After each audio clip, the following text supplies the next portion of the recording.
Okay, now let's go to crimes of public disorders.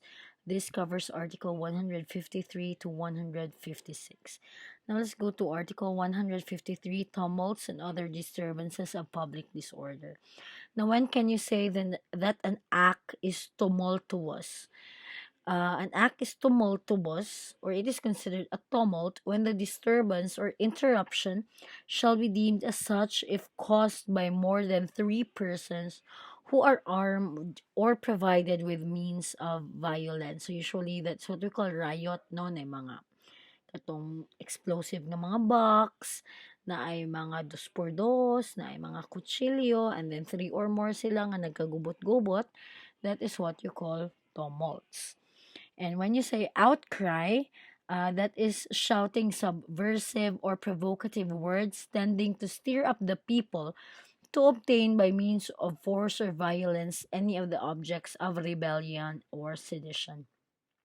For example, mo shout nga, let's have a revolution. Let's go against the government. Let us replace the government. And then with violent nga mga kuan. Join the Communist Party. Oh, these are subversive outcries. Okay. So when can you say that a person commits the crimes of tumults under 153? Number one, the person causes any serious disturbance in a public place, office, or establishment. But the serious disturbance must be planned or intended. Planado na nga disturbance.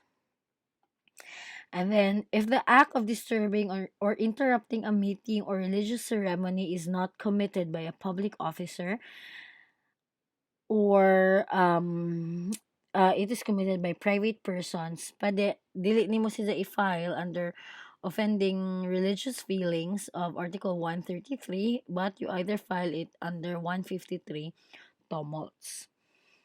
Okay, that is another crime that can be charged under 153. Another act under 153 is making an outcry tending to incite rebellion or sedition in any meeting, association, or public place. Fourth, displaying placards or emblem which provoke disturbance of public order in such place. And fifth, burying with pomp the body of a person who has been legally executed. Although kaning number 5, dili ni siya applicable sa ato as of now because we do not have legal execution or what we call death penalty. So any of these acts, causing serious disobedience, interrupting religious functions and peaceful meeting that is not committed by a public officer, or making an outcry to incite rebellion or sedition, or displaying placards to disturb the public order, that is under Article 153, tumults and other disturbances. Okay. But again, you have to remember, the serious disturbance must be planned or intended. Dili kay nagkagubot na si kalit. Nagkagubot siya, but plano na jud nila nga magkagubot. Again, what is tumult? When it is caused by three or more persons who are armed or provided with means of violence. So it is not enough that you create public disorder.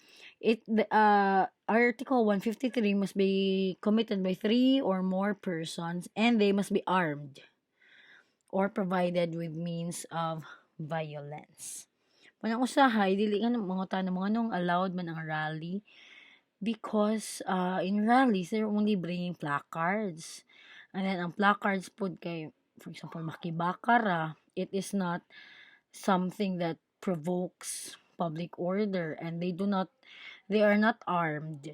So, dapat armed man para liable under Article 153.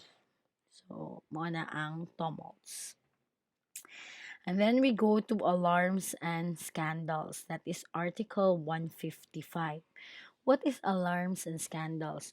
So there are 4 acts that are punished as alarms and scandals. Number 1, discharging any firearm, rocket, firecracker, or other explosive within any town or public place calculated to cause alarm or danger. So, paboto ra kag pinakalit kay trip nimo or paboto kag rocket o siguro paboto rocket firecracker pa kaha or explosive kay trip nimo, you can be liable for the crime of alarms and scandals. Number two, instigating or taking an active part in any charivari or other disorderly meeting offensive to another or prejudicial to public tranquility. What is charivari? It is a medley of discordant voices, a mock serenade of discordant noises made on kettles, tins, horns designed to annoy and incite. Saba-saba. That is charivari. Which is offensive to another or prejudicial to public peace. And then the third act, disturbing the public peace while wandering about at night or while engaged in other nocturnal amusement. So usually, sa man mag-video ke, alaunas kadlawon, sampa ka, Diyos, sige syagit-syagit, imong silingan. Bisag sige nakag-ingon nga pao nga na please kay kadlaw na.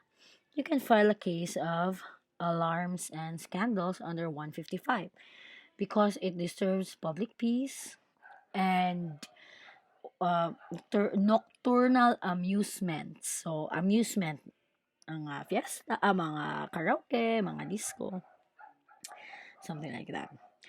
Causing any disturbance or scandal in public places while intoxicated. While hubog ka, naghasi ka, tumults ka, but dili covered sa 153 kay imong purpose nga nang hasi ka kay wa nahubog ra gyud ka, imong purpose is not the object of rebellion or sedition, ning saka ra gyud sa utok ang lasa imnonon. So you can be charged under alarms and scandals. So basically kanang mga gubot-gubot nga ang rason na kay nagkagubot ra, it is not planned, it is not political or social in nature, then you can file a case under alarms and scandals. Under Article 155, the penalty is arresto minor only. Arresto minor, that's 1 to 30 days imprisonment or a fine not exceeding 200 pesos. So, medyo gamay-gamay na lagi po. So, waka dyan mukihan in case nga alarms and scandals. And then we have Article 156, delivering prisoners from jail. In this case, there is a person confined in a jail or penal establishment, and the offender removes such person or helps the escape of such person. So, imong gipatakas or ning tabang ka og patakas, then that is delivering prisoners from jail. So, the person may be under detention only or by final judgment.